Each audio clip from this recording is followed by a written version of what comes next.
તમે જે કપડાં ખરીદીને લાવો છો અને તમે પહેરો છો ખુશી ખુશી, તમને શું લાગે છે એ નવા પેટી પેક કપડાં ખરેખર નવા છે? ખરેખર બ્રાન્ડેડ કપડાં છે જે ડાયરેક્ટ ફેક્ટરીમાંથી આવેલા છે? મરેલા માણસને સ્મશાનમાં લઈ જતી ફેરી જે કપડાં પહેરવામાં આવે છે ને, એ કપડાં બાતા પહેલાં કાઢી નાખવામાં આવે છે અને કપડાનું ધૂમ વેચાણ થાય છે અમદાવાદમાં.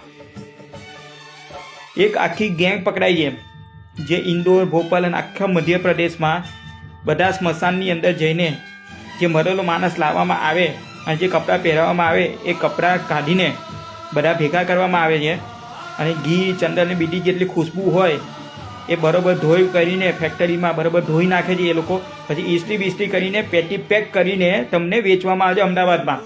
અને એવા કપડાનું ધૂમ વેચાણ થાય છે અને આપણને લાગે છે કે ભાઈ સારા કપડાં, સરસ દેખાતા કપડાં સસ્તા ભાવે લઈને આવ્યા અને આપણને ફાયદો થયો. પણ ખરેખર મરી ગયેલા જે માણસ છે એને જે પહેરાયેલા કપડાં હોય છે એ જ કપડાં હોય છે. એટલે જ કહેવાય કે મરેલો માણસ ક્યારે કામમાં લાગે એટલે આવે. જીવતો માણસ લાખનો અને મરેલો માણસ 1.25 લાખનો. એટલે હવે કોઈ સસ્તા સારા કપડાં મળતા હોય ને તો એની પહેલાં વિચારવાનું કે આ કપડાં ક્યાંથી આવેલા છે. ક્યાંક મરી ગયેલા માણસને પહેરાયેલા કપડાં તો નથી હું પહેરતો ને.